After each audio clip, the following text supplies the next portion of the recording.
سورۃ البقرہ کے آغاز ہی میں اللہ تعالیٰ نے جو انسانیت میں 3 کیٹیگریز پائی جاتی ہیں ہر زمانے میں ان کا ذکر کیا ہے۔ نمبر 1 ایمان والے لوگ جو بات قبول کر لیں، نمبر 2 وہ لوگ جو کفر کی روش اختیار کیے ہوئے ہیں، اور نمبر 3 منافقین۔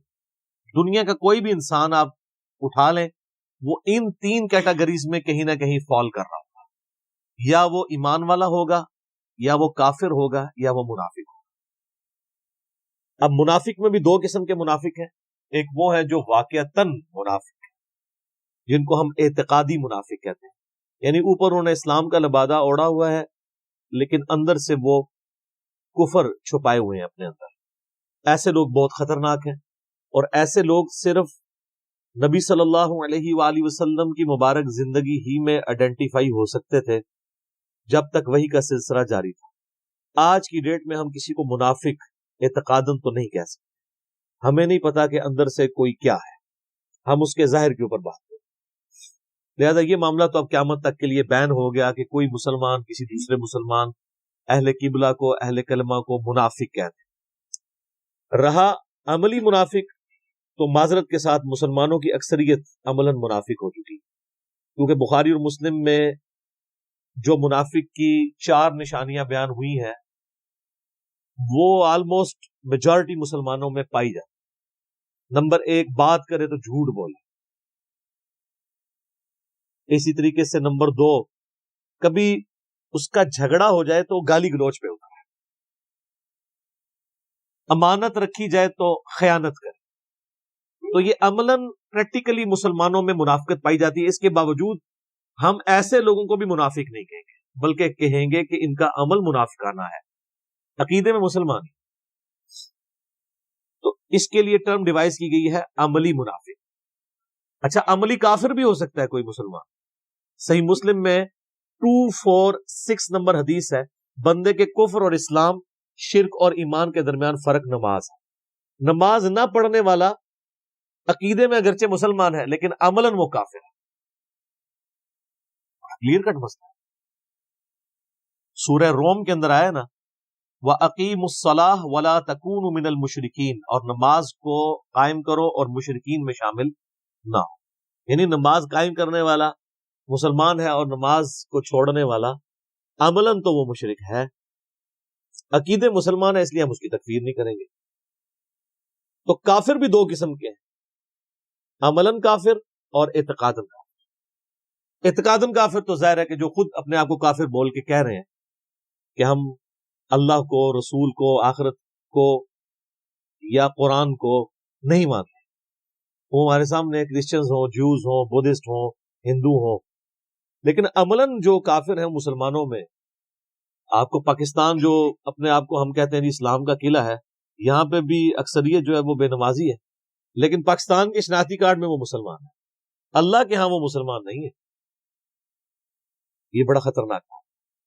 وَمِنَ النَّاسِ مَن يَقُولُ آمَنَّا، لو جی اب منافقین کا، یعنی اکثر مسلمانوں کا جو عملاً منافق ہو چکے ہیں، وَلِعَوْذُ بِاللَّهِ تَعَالَى، اللہم انی اعوذ بک من النفاق، آمین۔ وَمِنَ النَّاسِ مَن يَقُولُ آمَنَّا، اور لوگوں میں ایسے بھی لوگ ہیں جو کہتے ہیں ہم ایمان لائے، باللہ وبالیوم الآخر، اللہ پر بھی ایمان لائے اور آخرت کے دن پر بھی، وما ہم بمؤمنین، لیکن وہ مومن نہیں ہے۔ ایمان لے بھی آئے، مومن نہیں ہے۔ سر کتنا جاہ و جلال ہے، انسان پریشان نہیں ہو جاتا؟ پہلے اللہ تعالیٰ کہہ رہا ہے کہ جو کفر کیے ہوئے ہیں ان کو سمجھاؤ تب بھی ایمان نہیں لے کے آئیں گے، موریں لگ گئی ہیں۔ اب جو بیچارے ایمان لا رہے ہیں ان کے بارے میں اللہ کہہ رہا ہے ایمان نہیں لائے، کیا ہو گیا؟ یخادعون اللہ والذین آمنوا، یہ تو فریب دینا چاہتے ہیں اللہ کو بھی اور ایمان والوں کو بھی، یعنی اوپر سے کلمہ پڑے ہوئے ہیں دب کے۔ یہ اسپیسیفکلی یہودی علماء اور ان کے فالورز کے بارے میں تھا، اسلام کے روب کی وجہ سے دب گئے۔ آپ کو پتا ہے نا، اوس اور خزرج یہ 2 قبیلے تھے مشرکین عرب کے مدینہ شریف میں جو آباد، اور دونوں کے سردار مسلمان ہو گئے تھے۔ اوس کے سردار تھے سیدنا سعد ابن معاذ رضی اللہ تعالی، اور خزرج کے سردار تھے سیدنا سعد ابن عبادہ رضی اللہ تعالی. تو اس کی وجہ سے ان کے پورے پورے قبیلے مسلمان ہو گئے. اچھا یہ علمی طور پہ تو اتنے ساؤنڈ نہیں تھے، امی تھے، ان پڑھ تھے، لیکن جنگجو بہت تھے. اور دوسری طرف یہودی بزدل تھے لیکن علم والے تھے. ان کی آپس میں اسلام سے پہلے جنگیں ہوتی تھی. جب کبھی اوس اور خزرج سے یہ مار کھاتے تھے کیونکہ وہ تو جنگجو لوگ تھے، تو یہودی کہتے تھے اب تو تم ہمیں مارتے ہو، لیکن جب وہ آخری پیغمبر آئیں گے نا ان کے ساتھ مل کے، یہ بھی ذکر آ جائے گا سورۃ الانعام میں، اسی سورہ البقرہ میں 89 نمبر آیت میں. تو جب وہ پیغمبر آئیں گے نا تو پھر ہم ان کے ساتھ مل کے جہاد کریں گے، پھر ہم پوری دنیا کے اوپر اللہ کا ڈنکا بجائیں گے. آج تو تم مشرکین ہم پہ غالب آتے ہو نا، لیکن ایک دن آئے گا کہ ہم تم پہ غلبہ پائیں گے. یہ وہ دھمکی یہودی لگایا کرتے تھے اوس اور خزرج. لیکن اللہ کا کرنا دیکھے ساتھ، جب وہ آخری پیغمبر آئے تو سب سے پہلے کفر کیا انہی یہودیوں نے جو تڑی لگایا کرتے تھے، اور سب سے پہلے ایمان انہی اوس اور خزرج نے قبول کر لیا جن کو وہ تڑی لگایا کرتے تھے. اوس اور خزرج جب حج کے لیے پہنچے نا تو ان میں سے کچھ لوگ نے آبزرو کیا، ان کا یار یہ وہی پیغمبر لگتے ہیں جن کے بارے میں ہمیں تڑی لگائی جاتی تھی. اس سے پہلے کہ یہودی ایمان لے آئے تم ہی ان پر ایمان لے آؤ. اور اللہ نے انہیں دنیا کا امام بنا دیا اور وہ وہیں کے وہیں پڑے رہ گئے. اس کا مطلب ہے کہ اگر آپ کے پاس علم بھی ہے، نالج بھی ہے، لیکن آپ ہٹ درم ہے، آپ کے اندر وقت کا پیغمبر بھی آ جائے آپ کو کوئی فائدہ نہیں ہونا. اور اگر آپ چٹے ان پڑھ ہیں، جاہل ہیں، لیکن حق قبول کرنے کا مادہ موجود ہے، تو سر آج بھی آپ کے لیے ہدایت دی.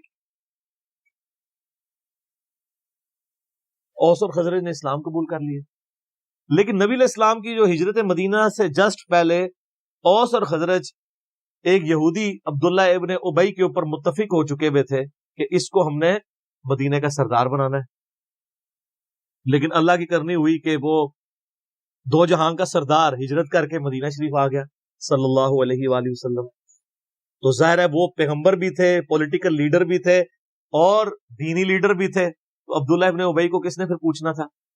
تو اس لیے اس کے دل میں یہ قلق تھا. تو اس نے پھر اس کا حل یہی سوچا کہ اب چونکہ منافق بزدل ہوتا ہے، منافق کی پہلی نشانی بزدل ہونا ہے. بزدل ہوتا ہے جبھی تو وہ حق بات قبول نہیں کرتا، دونوں پارٹیوں کو خوش رکھتا ہے. نفق عربی میں کہتے ہیں سرنگ کو. سرنگ کے دو حصے ہوتے ہیں نا، دونوں طرف نکلے ہوئے ہوتے ہیں. یعنی ادھر جب جائے گا تو کافروں کو خوش کرے گا، اسی تواڈے نال ہاں جی. مسلمانوں کے پاس جائے گا تو مسلمانوں کو خوش کرے گا.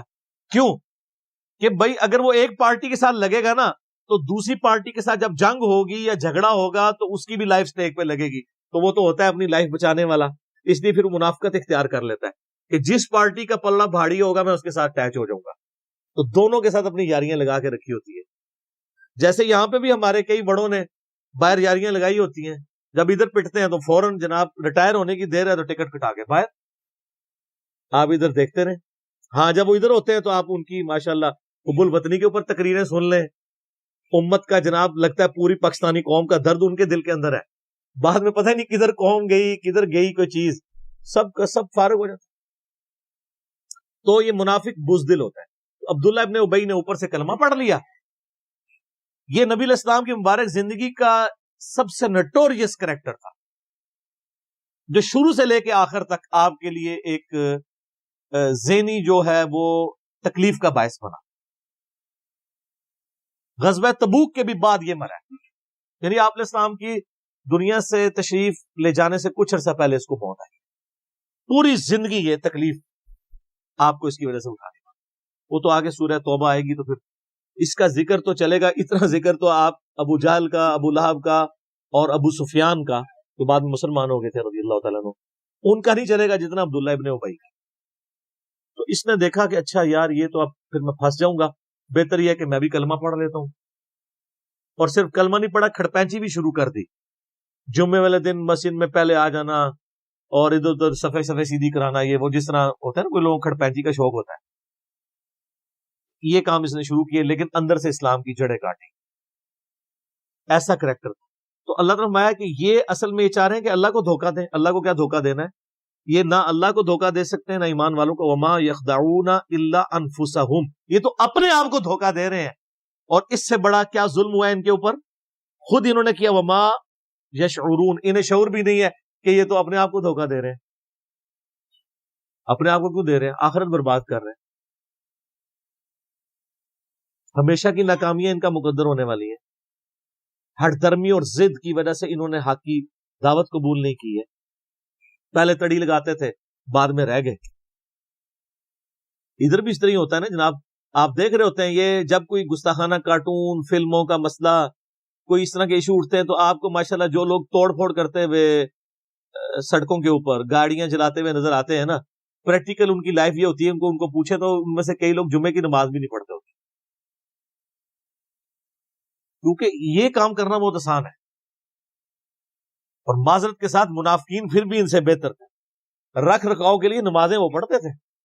صحیح مسلم شریف میں حدیث ہے، عبداللہ ابن مسعود کہتے ہیں کہ نبی علیہ السلام کے مبارک زمانے میں اگر کوئی بیمار آدمی بھی ہوتا اور دو بندوں کے سہارے وہ مسجد میں آ کے جماعت سے نماز پڑھ سکتا ہوتا تھا تو دو بندوں سے گھستا ہوا مسجد میں آتا تھا کہ اسے منافق نہ شمار کر لیا جائے کہ یہ نماز گھر پڑھتا ہے. تو منافق بھی ماشاء اللہ تعالیٰ تکبیر اولیٰ کے ساتھ نماز پڑھا کرتے ہیں. تو آپ مجھے بتائیں اس زمانے کے منافقین اور آج کے منافقین میں سے پریکٹیکلی ظاہر کے اعتبار سے کون سے بہتر منافق ہیں؟ وہ والا ہی. نبی علیہ السلام کی مبارک داڑھی میں بم دکھایا ان خبیثوں نے اور کارٹون بنائے. کتنے مسلمان نوجوان ہیں جنہوں نے توڑ پھوڑ کی بجائے کہا کہ جی انہوں نے داڑھی میں بم دکھایا، لو جی آج ہم داڑھی کی نیت کریں نال ٹھوس. تو یہ ساری جذباتی ڈاکٹر، حق بات کے اوپر چلنا یہ بہت مشکل ہے. دندارے لگانا بہت آسان. تو اللہ تعالیٰ ماتا یہ اپنے آپ کو دھوکہ دے رہے ہیں، ان کو شعور بھی نہیں. فی قلوبہم مرض، ان کے دلوں میں تھا مرض. فزادہم اللہ مرضا، اللہ نے بھی ان کا مرض اور بڑھا دیا. دیکھیں یہ سٹائل دیکھیں گفتگو کا. ہمیں لوگ کہتے ہیں میٹھی میٹھی باتیں کرو. اللہ سے ہمارے ان کے دل میں بیماری تھی، اللہ نے ان کی بیماری اور زیادہ کر دی. آپ کے حساب سے تو ہونا چاہیے تھا بیماری تھی، اللہ نے ان کو شفا دے دی. ہاں، کتابوں کا خدا اور ہے اور بابوں کا خدا اور. اللہ بے پرواہ ہے، وہ بھیک نہیں مانگ رہا آپ سے کہ میرے اوپر ایمان لے کے آؤ. وہ تڑی لگا رہا ہے آپ کو. ایمان لاؤ گے تو ٹھیک، نہیں تو دوزخ میں جاؤ گے. یہ ذہن میں رکھیں.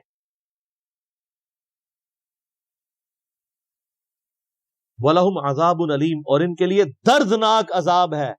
کافروں کے لیے آیا بڑا عذاب اور اس کے لیے سخت لفظ ہے دردناک عذاب. بما كانوا يكذبون، بسبب اس کے کہ انہوں نے تکذیب کر دی.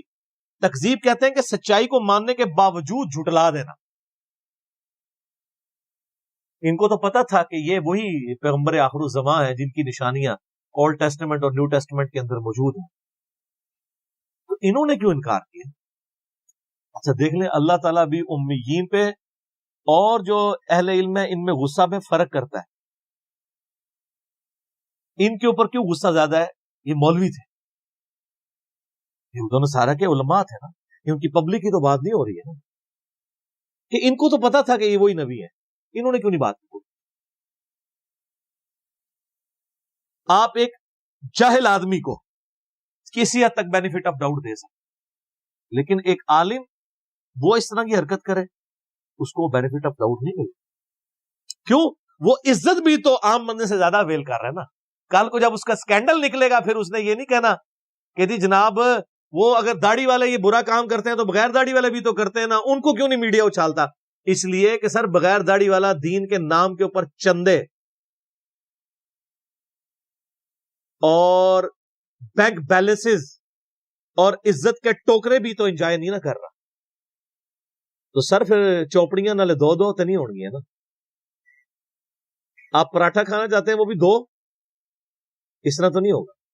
تو دین کے نام کے اوپر جب آپ کھا رہے ہیں تو سر پھر جب آپ دین کے لیے دھبا بنیں گے تو آپ کی بے عزتی دوسرے لوگوں کی نسبت زیادہ ہی ہوگی.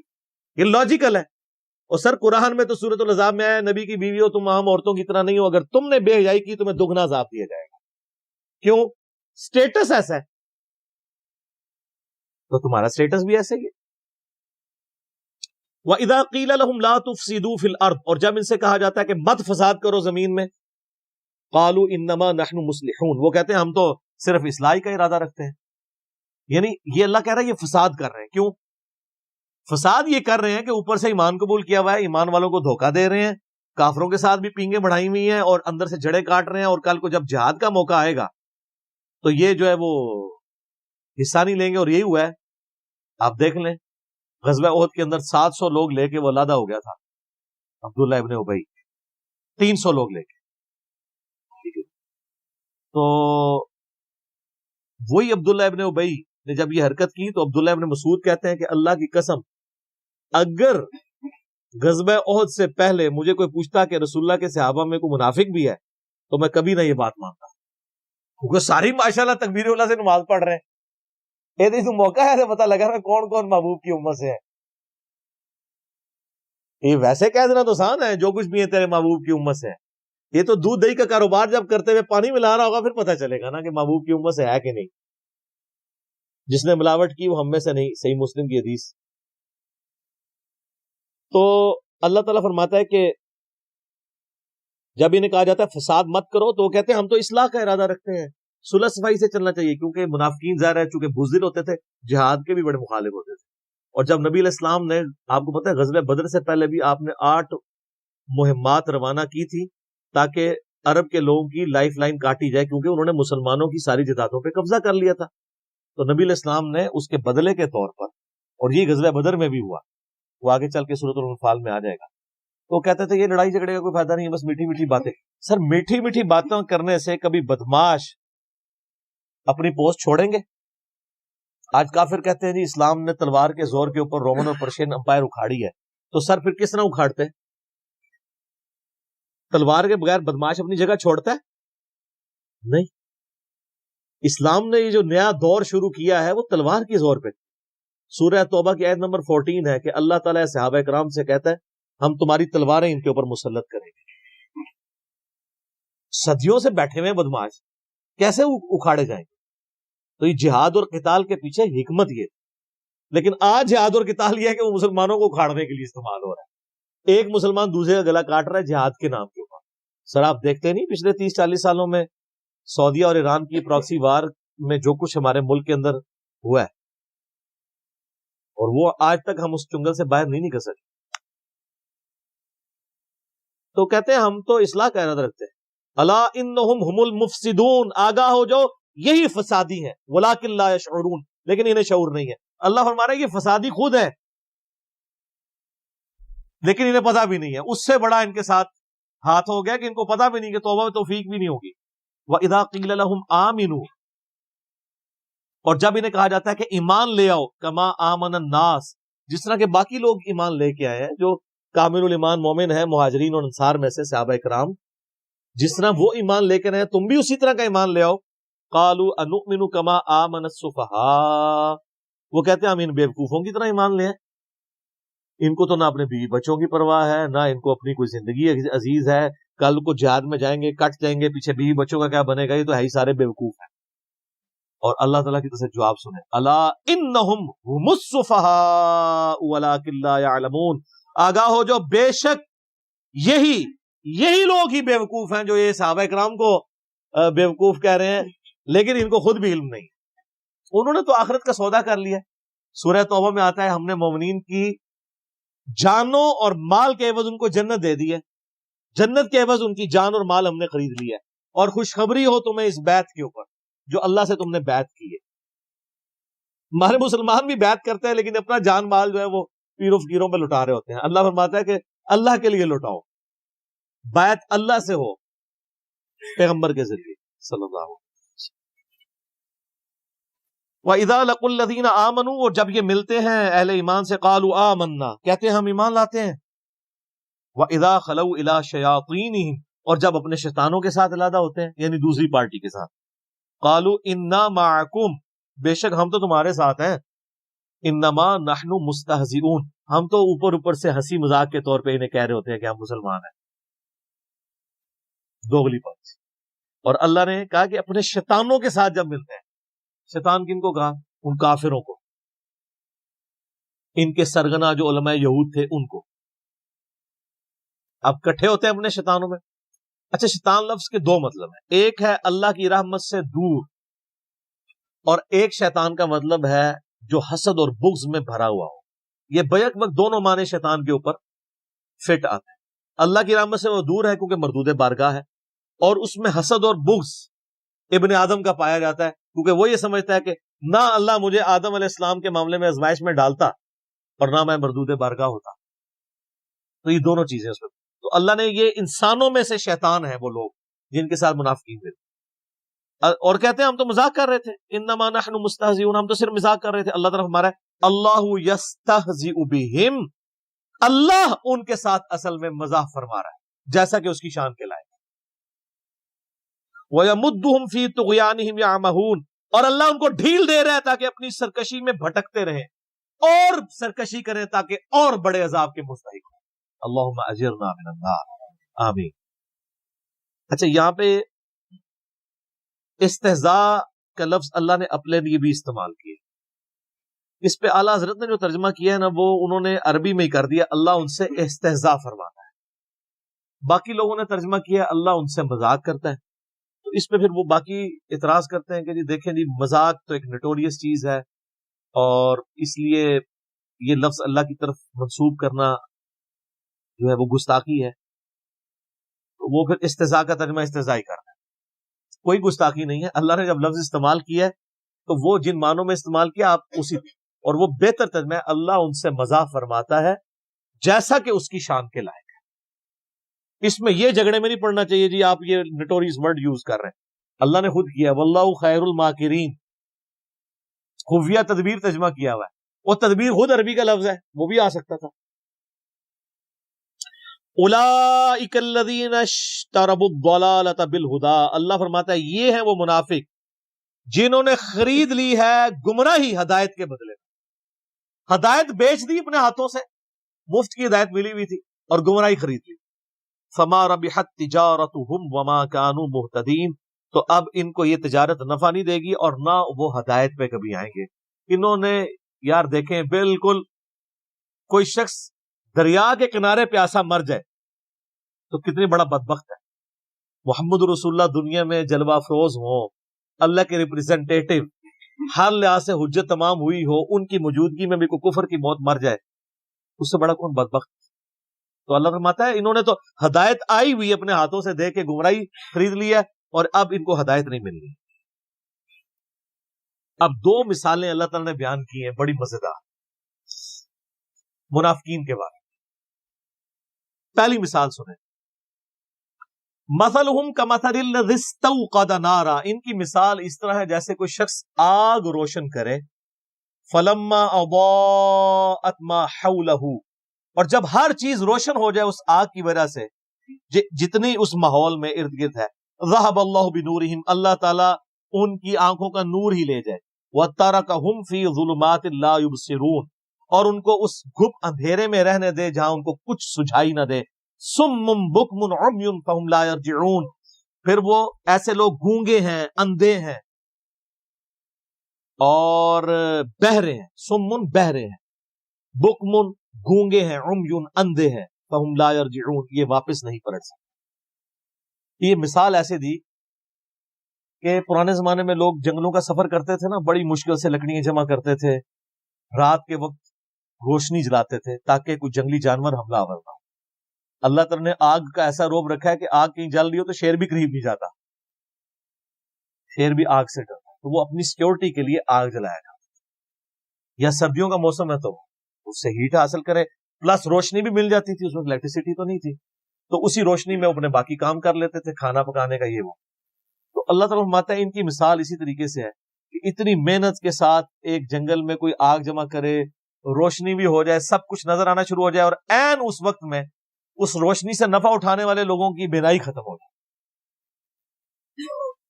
ان کی بصارت چلی جائے، ان کی سننے کی صلاحیت چلی جائے، اندھے ہو جائیں، بہرے ہو جائیں، گونگے ہو جائیں. تو کتنے بدبخت ہے کہ اب ہر فیسلٹی سامنے موجود تھی، اس سے نفع اٹھانے کی بجائے ان کی اپنی ساری کوالٹیز جاتی رہی. یہی ہوا ہے منافقین کے ساتھ کہ اللہ تعالیٰ نے محمد رسول اللہ صلی اللہ علیہ وآلہ وسلم کے ذریعے توحید کی شمع روشن کی. بالکل جب ہر چیز واضح نظر آ گئی کہ یہ وہی پیغمبر ہے جن کی نشانیاں تورات اور انجیل کے اندر موجود ہے. اور عین جب ٹائم آیا کہ یہی یہودی جو تڑی لگایا کرتے تھے اوس اور خزرج کو، یہ اسلام قبول کرتے، عین ٹائم پہ انہوں نے انکار کیا اور اللہ کے عذاب کا کوڑا ان پہ برسا کہ ان کی آنکھوں کی بینائی چلی گی. اب محمد رسول اللہ صلی اللہ علیہ وآلہ وسلم ایک روشنی کا مینار سامنے موجود ہے، لیکن یہ اتنے بدبخت ہیں کہ ان کی بینائی جا چکی ہے، ان کو دیکھ کے بھی اب ایمان قبول نہیں کریں گے. وہ جو میں نے پہلے آیات پڑھی تھی، وَلَوْ أَنَّنَا نَزَّلْنَا إِلَيْهِمُ الْمَلَائِكَةَ. سر یہ کوئی اللہ تعالیٰ کا تعارف ہوا ہے آپ لوگوں کو؟ یہ کون سا خدا ہے؟ اور یہ پہلے صفحے پہ ہے. یہ نہیں ہے کہ 50 صفحے پڑھنے تو بعد کہتے پہلے میٹھی میٹھی باتیں کریں نا پھر کڑوی باتیں. نہ، میٹھی باتوں سے کبھی بات سمجھ نہیں آتی ہے. دوسری مثال، او کصیب من السماء فیہ ظلمات ورعد، یا پھر ان کی مثال ایسی ہے کہ آسمان سے بادلوں سے می برس رہا ہو، بڑی تیز بارش ہو رہی ہو. فیہ ظلمات ورعد وبرق، اور اس بارش کے موسم کے اندر اندھیرا بھی چھایا ہوا ہو کالے بادلوں کی وجہ سے، اور گرج بھی ہو، اور بجلی بھی چمک رہی ہو، یعنی ایک طوفانی موسم. یجعلون اصابعہم فی آذانہم من الصواعق حذر الموت، اور ٹھونستے ہیں یہ لوگ اپنی انگلیاں اپنے کانوں میں کڑک کے باعث موت کے ڈر سے. واللہ محیط بالکافرین، حالانکہ اللہ ایسے کافروں کو گھیرے ہوئے ہے. یکاد البرق یخطف ابصارہم، قریب ہے کہ بجلی اچک لے ان کی بینائی کو. کلما اضاء لہم مشوا فیہ، جب کبھی وہ بجلی چمکتی ہے تو اس بجلی کی چمک کی وجہ سے وہ روشنی جو آتی ہے اس روشنی میں چلنا شروع کر دیتے ہیں، کیونکہ گپ اندھیرا ہے کالے بادلوں کی وجہ سے، دن کے وقت بھی ہو جاتا ہے رات کے وقت بھی، اس روشنی کے سے تھوڑا سا راستہ نظر آتا ہے تو چلنا شروع کرتے ہیں. وَإِذَا أَظْلَمَ، اور جب وہ اس پہ اندھیرا چاہتا ہے، علیہم، اس پر، ان پر، قاموا، تو کھڑے ہو جاتے ہیں. وَلَوْ شَاءَ اللَّهُ لَذَهَبَ بِسَمْعِهِمْ وَأَبْصَارِهِمْ، اور اگر اللہ چاہتا تو ان کی سماعت بھی لے جاتا اور ان کی بصارت بھی، کانوں اور آنکھوں سے انہیں محروم کر دیتا. ان اللہ علی کل شیء قدیر، بے شک اللہ تعالی ہر چیز کے اوپر قدرت رکھتا ہے. یہ بڑی امپورٹنٹ مثال. اللہ تعالیٰ نے مثال دی ہے کہ منافقین جو ہے نا وہ دین پہ کنارے کنارے چلتے ہیں. سورہ حج میں بھی آیت ہے کہ یہ کنارے کنارے چلتے ہیں، جس طرح آج کل مسلمانوں کی اکثریت ہے. اگر کوئی نوجوان بچہ دین کے اوپر چلنا شروع کرتا ہے، وہ کہتے ہیں یار کیا تو نے جوانی میں روگ لگا لیا، داڑھی رکھنی کو ضروری ہے، بس اپنی چپ کر کے نماز پڑھو. جو تھوڑے اور لبرل ہیں وہ کہتے ہیں نماز ہی پڑھنی ہے نا، گھر ہی پڑھ لو. کیوں فنیٹک بن رہے ہو؟ حالات و واقعات جب فیور میں ہو تو سب ٹھیک، جیسے ہی مشکل آئے تو ساتھ ہی وضو ٹوٹ گیا. تو منافقین کے بارے میں بھی اللہ تعالیٰ ہمارے ان کی مثال ایسی ہے کہ یہ اللہ تعالیٰ کی طرف سے می برس رہا ہے، اللہ کی رحمت کا، نبی علیہ السلام کی موجودگی ہے، اللہ کی طرف سے وہی آسمان سے نازل ہو رہی ہے. لیکن یہ وہی خالی وہی نہیں آ رہی ہے، اس کے ساتھ پھر جہاد کی اور قتال کی تکلیفیں بھی جڑی ہوئی ہیں، معاشرے کی جو پابندیاں وہ بھی جڑی ہوئی ہیں. باپ کو بیٹے سے الگ ہونا پڑے گا، بھائی کو بھائی سے الگ ہونا پڑے گا. اب یہ منافقین کا حال یہ ہے، چونکہ یہ تو دنیا دار ہوتے ہیں، جب ان کے اوپر کوئی مصیبت آتی ہے نا تو ٹھٹک کے کھڑے ہو جاتے ہیں، دین پہ چلنے سے انکار کر دیتے ہیں، اور جب حالات سازگار ہوتے ہیں تو چلنا شروع کر دیتے ہیں. تو یہ مذبذبین بین ذالک، اس کے درمیان یہ اوسیلیٹ کرتے رہتے ہیں. حالات سازگار ہوں تو دین پہ چلیں گے، اور جیسے ہی مشکل وقت آئے گا ٹھٹک کے کھڑے ہو جائیں گے. تو یہی اکثر لوگ کرتے ہیں. دین کے معاملات اب آپ دیکھ لیں، جب دین پہ چلنا آسان ہو تو سارے بڑے خوش ہیں، جب دین کے اوپر چلنا مشکل ہو جائے تو بڑے بڑے ایمان والوں کے بھی وضو ٹوٹ جاتے ہیں. تو منافقین کا بھی یہی حال تھا. وہ آپ آگے چل کے دیکھیں گے، جہاد کے اندر بھاگتے تھے، اور جب کبھی کامیابی ہو جاتی تھی کہتے تھے مال غنیمت میں سے ہمیں بھی حصہ دیں، ہم نے بھی جانا ہی تھا، بس وہ کوئی مجبوری ایسی ہو. اور جب کبھی مسلمان شہید ہو جاتے ہیں، جس طرح غزوہ احد کے اندر ہوا، تو پھر اکیلے کہتے ہیں شکر ہے اسی پہلے ہی نہیں نال گئے. یہ سیم کریکٹر آج بھی مسلمانوں کے اندر موجود ہے، دین پہ کنارے کنارے. اور اس میں معذرت کے ساتھ سب سے بڑے مجرم ہمارے ماں باپ ہیں، اور ان کے ماں باپ، اور ان کے ماں باپ. جنہوں نے ہمیں بابوں کا دین دیا، کتابوں کا دین نہیں دیا. اور اس سے بڑے مجرم آج کل کے وہ واعظین ہیں جو آپ کو یہ کہانیاں کراتے ہیں کہ آپ دین پہ چلیں تو انشاءاللہ سارے مسئلے حل ہوں. سر یہ قرآن کی کس آیت میں لکھا ہوا ہے دین پہ چلنے سے آپ کے سارے مسئلے حل ہو جائیں گے؟ تو صحابہ کرام کے تو مسئلے کوئی نہیں حل ہوئے، ان کو تو جنگوں کی تکلیفوں سے گزرنا پڑا. ابو عبیدہ ابن جرح جنہوں نے یرموک کے اندر رومن امپائر کو گرایا ہے، وہ تو تعاون کے مرض میں پھوڑوں پورے جسم میں پھوڑے نکلے اور اسی حالت میں دنیا سے وہ گئے ہیں. ان کی تو تکلیفیں کوئی نہیں، ان کو دعائیں نہیں آتی تھی، ان کو وظیفے نہیں آتے تھے. اللہ کے محبوب صلی اللہ علیہ وآلہ وسلم کو اپنی 3 جوان بیٹیاں اپنی زندگی میں دفنانی پڑی. چوتھی کے بارے میں بتا دیا گیا یہ بھی آپ کی وفات کے 6 مہینے کے بعد فوت ہو جائے گی. 4 بیٹے بچپن میں فوت ہو گئے، 2 بیٹیوں کو ایک ہی دن طلاق ہو گئی. تو اللہ کے نبی کی مشکلات کیا دنیاوی آسان ہو گئی تھی؟ صحابہ کرام کی دنیا میں کیا تکلیف آسان ہو گئی تھی؟ تکلیف جھیلنا آسان ہوگا، تکلیفیں کو نہیں ختم ہونی. ایک کنو کاٹ لو گا، وہ آسان اس لیے ہو جائے گا ان اللہ مع الصابرین، اللہ آپ کو صبر کی توفیق دے دے. بس تکلیفیں دور کوئی نہیں ہونی. یہ آپ کو کہانیاں کرا رہے ہیں لوگ، پھر لوگ جہاں رابطہ کرتے ہیں وہ جی جناب جب سے دین پہ چلے ہیں کاروبار خراب ہو گیا. تو ہمیں تو بتایا گیا تھا کاروبار چمکے گا، کہانی کرائی گئی تھی. ایسا تو نہیں ہوگا، مشکلات آئیں گی. جامع ترمذی میں ابو داؤد میں حدیث ہے کہ سب سے زیادہ تکلیفیں اللہ تعالیٰ کی طرف سے پیغمبروں پہ آتی، اس کے بعد ان پہ آتی ہیں جو ان کے بعد سب سے بڑھ کے اللہ کو محبوب ہوتے ہیں، اور اس کے بعد ان پہ آتی ہیں جو ان کے بعد سب سے بڑھ کر اللہ کو محبوب ہوتے ہیں. حتیٰ کہ انسان پہ تکلیفیں آتی رہتی ہیں اور اس کے بدلے اللہ اس کے گناہ معاف کرتا رہتا ہے، اور جب وہ دنیا سے اٹھایا جاتا ہے تو پاک و صاف اٹھایا جاتا ہے. سر پھر آپ دیکھ لیں، اسی لیے المستدرک الحاکم میں جب سیدنا ابو ذر غفاری رضی اللہ تعالیٰ عنہ کا چیپٹر بند ہے نا امام حاکم نے، تو پہلی حدیث یہی لے کے آئے ہیں جو میں نے بیان کی ہے کہ سب سے زیادہ تکلیفیں کس پہ آتی ہیں؟ انبیاء پہ، اس کے بعد ان کے اوپر آتی ہیں جو انبیاء کے بعد وہ یہ بتانا چاہ رہے تھے کہ ابو ذر غفاری کی پوری زندگی غموں سے عبارت ہے. تو کوئی یہ نہ سمجھے کہ ان پہ غم کیوں ہے، تو وہ اس لیے کہ یہ انبیاء کے بعد سب سے بڑھ کر اللہ کو محبوب بندوں میں سے ایک بندہ تھا. اور میرا کلپ بھی آپ ذرا یوٹیوب پہ ایک اشکبار آنکھوں سے سننے والا کلپ ہے سیدنا ابو ذر غفاری صادق کے نام سے، تو آپ کو پتہ چلے کہ ان کی زندگی میں ان کو کیسی مشکلات تھا. تو تکلیفیں جڑی ہوئی ہیں، ان کی تکلیفیں تو کوئی دور نہیں ہوئی. سیدنا ابو ذر غفاری رضی اللہ تعالیٰ عنہ، ان اللہ علی کل شیء قدیر، بے شک اللہ تعالی ہر چیز پر قدرت رکھتا ہے. اللہ کی قدرت یہ بھی ہے کہ کسی کو زبردستی ہدایت دے دے، لیکن اس نے فیصلہ یہی طے کیا کہ جو کوشش کرے گا نا، پہلی کوشش آپ نے کرنی ہے. انا ہدیناہ السبیل اما شاکرا و اما کفورا، ہم نے راستہ ہدایت کا واضح کر دیا، اب تمہاری مرضی ہے، چاہے تو شکر گزاری کی روش اختیار کرو، خواہ نہ شکری. اللہ نے زبردستی ہدایت کوئی نہیں دینی، یہ اس کی ضد ہے، اس نے اپنا رول ہی ایسا رکھا. ابو الحکم تھا ابو جہل، حکمت کا باپ، سارے فیصلے کرتا تھا وہاں کے بڑے بڑے، سمجھ لیں وہاں کا چیف جسٹس تھا.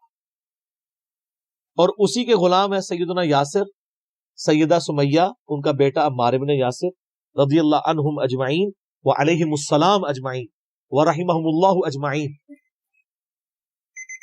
لیکن آپ دیکھ لیں اس ابو جہل کو ہدایت کوئی نہیں ملی ہے. سیدہ سمیہ کو مل گئی، سیدنا یاسر کو مل گئی، اور ایسی ہدایت ملی کہ جان بھی انہوں نے اپنی لٹا دی، اسلام کے پہلے شہید بنے، اور ابو جہل کو بات ہی نہیں سمجھ آئی. امیہ ابن خلف کو سمجھ نہیں آئی، ان کے غلام کو سیدنا بلال کو سمجھ آ گئی. تو جو کوشش کرے گا اس کے لیے ہدایت ہے، ورنہ کوئی ہدایت نہیں ہے، سیدھی سیدھی چنڈی جڑی اللہ کی طرفوں، بالکل کنو کاٹ لو گال. اور یہ نا یہ وہ جیسے الیاس قادری صاحب وہ مدنی چینل پہ اتنا بڑا انہوں نے لکھ کے لگایا ہوتا ہے نا، بیج لگائے ہوتے ہیں، غیبت کے خلاف جنگ جاری رہے گی. سر یہ گلے میں تختی لٹکائیں کہ خدا بابوں کا خدا اور ہے اور کتابوں کا خدا اور. یہ تختیاں جو ہے نا آپ کے گلوں میں لٹکی ہونی چاہیے، اس کے بیج بنائیں، یہ اپنے گھروں کے باہر لکھ کے لگائیں. میں تو کہتا ہوں مسجدوں کے باہر یہ لکھ کے لگائیں، کتابوں کا خدا اور ہے اور بابوں کا خدا اور، تاکہ لوگوں کو پتا چلے. ایک شعر اور بھی لکھ دیجیے گا. نہ میں وابی نہ میں بابی، میں ہوں مسلم علمی کتابی. اور یہ علمی کتابی ہے، سورہ احقاف کی آیت نمبر 4 ہے، ایتونی بکتاب من قبل ھذا او اثارۃ من علم ان کنتم صادقین. نبی فرماؤ اگر تم قرآن کو نہیں مانتے، اس قرآن سے پہلے جو کتابیں نازل ہوئی ہیں یا کوئی علم کے آثار آئے ہیں تو اس سے بات کر لو. علم اور کتاب دونوں آئے ہیں، علمی کتابی بھی قرآن میں موجود ہے.